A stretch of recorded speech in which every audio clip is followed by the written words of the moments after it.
đi na luang chung gi chung khar tin lo hi kan dot vi kan fa dây ti op tha pakal chung ko lo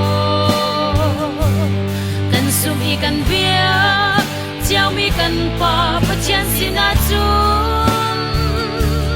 sun them lo in pa thian sin tua tha jang thar kan la chang lai van chong ram tua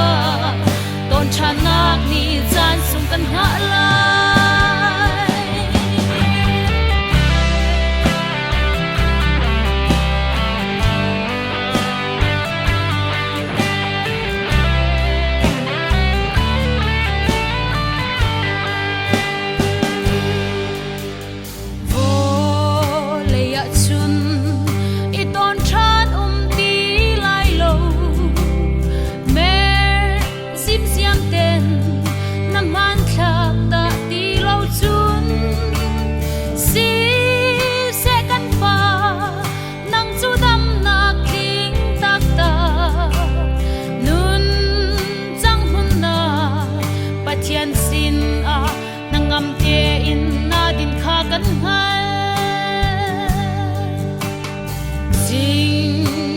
chat na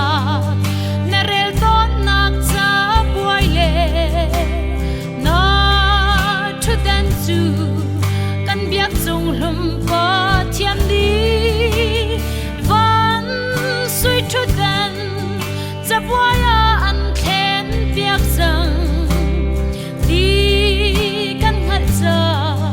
kan chung pa thiam sina lom lo in kan khâu lo dot vi kan fa